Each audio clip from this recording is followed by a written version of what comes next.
ទឹកភ្លៀងប្រៀបដូចជាទឹកអម្រឹតដែលត្រជាក់ដល់បេះដូងមនុស្សសត្វរុក្ខជាតិតែងតែមានភាពស្រស់ប្រព្រំនៅពេលដែលទទួលបាននូវដំណក់ទឹកអម្រឹតមួយនេះ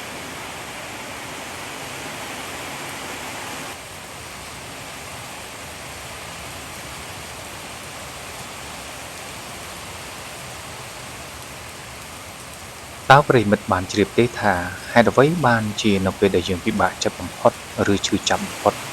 យើងចូលចិត្តដើរក្រោមដំណក់ទឹកភ្លៀង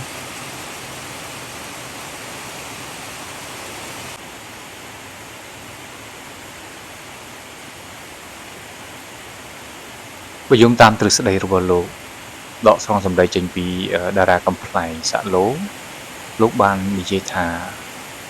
គាត់ចូលចិត្តដើរក្រោមដំណក់ទឹកភ្លៀងដោយហេតុថាគ្មានអ្នកណាអាចមើលឃើញទឹកភ្នែករបស់គាត់ដែលកំពុងហូរនោះឡើយ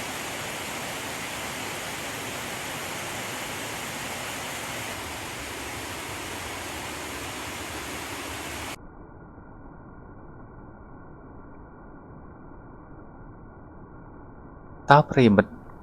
មានដឹងទេថាមិត្តដែលប្រសើរបំផុតនិងល្អបំផុតសម្រាប់យើងតើជាមិត្តបែបណាមិត្តដែលប្រសើរបំផុតនិងគួរឲ្យទុកចិត្តបំផុតសម្រាប់យើងគឺជាមិត្តដែលអាចរក្សាអាថ៌កំបាំងឬរឿងរ៉ាវអាម៉ាស់របស់យើងដោយមិនអនុញ្ញាតឲ្យបុគ្គលណាដឹងបានឡើយ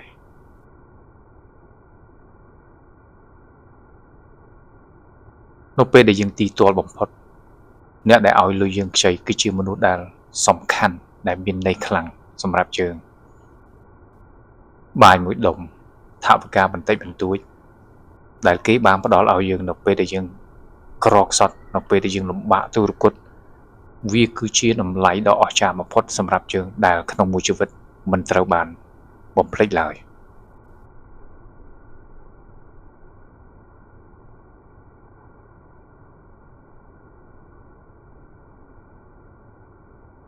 សួរនឿយហត់ថ្ងៃនេះប្រសើរជាងការនឿយហត់នៅថ្ងៃក្រោយប្រឹងប្រែងធ្វើនៅទង្វើល្អនៅថ្ងៃនេះវានឹងផ្ដល់ផលនៅថ្ងៃក្រោយសូមគិតរឿងល្អសូមធ្វើរឿងល្អដើម្បីទទួលបាននូវសេចក្តីថ្លៃថ្នូរនិងកិត្តិយសសម្រាប់យើងម្នាក់ៗនៅក្នុងសង្គមជាតិ